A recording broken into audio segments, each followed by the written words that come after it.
এখন গাঁৱত সৃষ্টি হয় মহামাৰীৰ।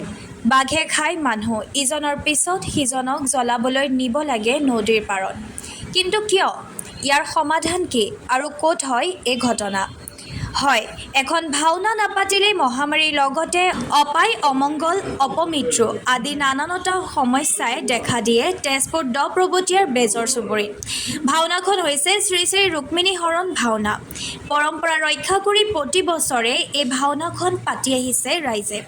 শ্ৰী শ্ৰী ব্ৰহ্মচাৰী সত্ৰত এইবেলি শ্ৰী শ্ৰী ৰুক্মিণী হৰণ ভাওনা প্ৰদৰ্শন তথা আয়োজন কৰা 100 বছৰত ভৰি দিছে।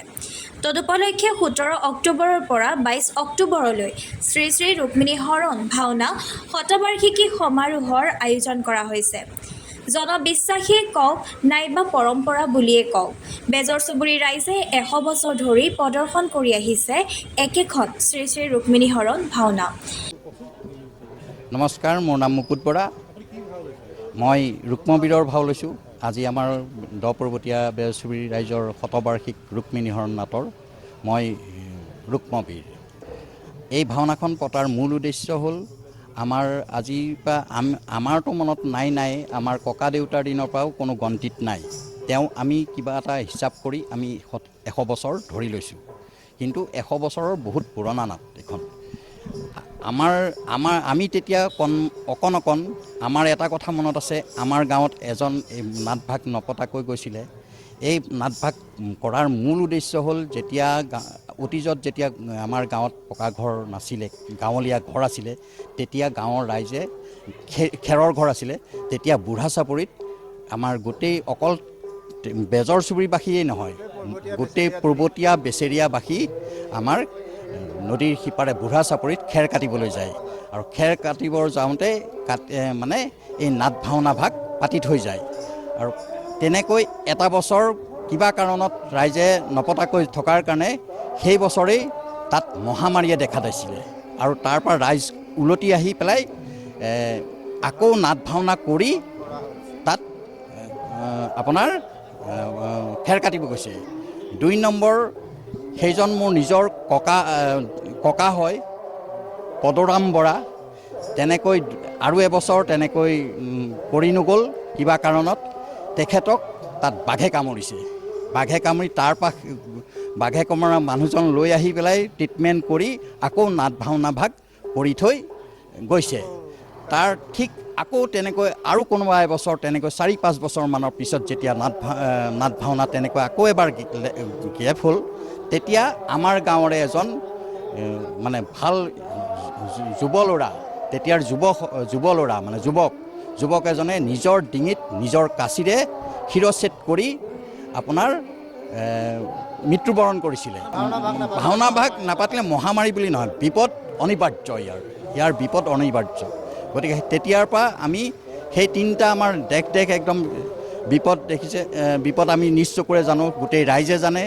এটা বিপদ মই নিজে মই তেতিয়া ক্লাছ 7ত, তেতিয়া সেইটো বিপদ মই নিজে দেখিছোঁ। ককাক বাঘে কামোৰাটো মই দেখা নাই, মোৰ নিজৰ ককা পদৰাম বৰা। সেই বাঘে কামোৰা কথা শুনিছোঁ আৰু মহামাৰীটো মই দেখা নাই। গতিকে 3টা বিপদ আমি একদম অতি এইটো জানো। সেয়াই মোৰ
ভাও দিছে দৈত্য দেৱতাৰ ভাৱৰীয়া বেশভূষাই সকিয়নি ৰাজনীতি নকৰিব জুবিনদাৰ ন্যায় লাগিবই ভাওনা ভাগ নাপাতিলে গাঁৱত অপায় অমংগল অপমৃত্যু আদিয়ে দেখা দিয়ে সেয়েহে ভাওনা অনুষ্ঠিত কৰাৰ লগতে জুবিন গাৰ্গৰ ন্যায় বিচাৰি সৰব হ'ল ভাৱৰীয়াৰ লগতে ভকত বৈষ্ণৱ জুবিনদাৰ কথানো কি ক'ম আজি অসমে কান্দি আছে কিনো ক'ম আৰু আমাক জাষ্টিছ ফৰ জুবিন গাৰ্গ সেইটো ন্যায় লাগিব লাগে নহয় লাগিবই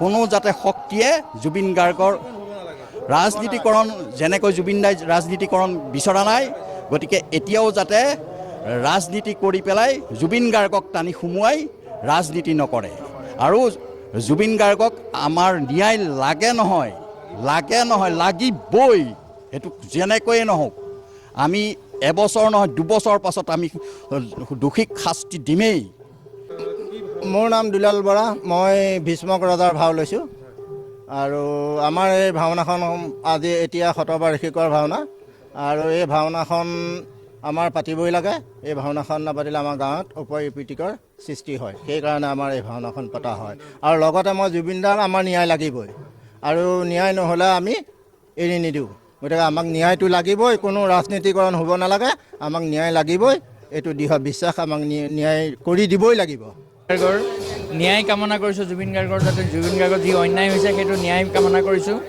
আশা কৰিছোঁ এই ক্ষেত্ৰত অসম চৰকাৰে এটি সুব্যৱস্থা গ্ৰহণ কৰিব আৰু সেয়েহে মই অসমবাসীলৈ এটা অনুৰোধ জুবিন গাৰ্গে ন্যায় বিচৰাৰ ক্ষেত্ৰত এটা দৃষ্টান্তমূলক ব্যৱস্থা গ্ৰহণ কৰক তাৰে কামনা কৰিছোঁ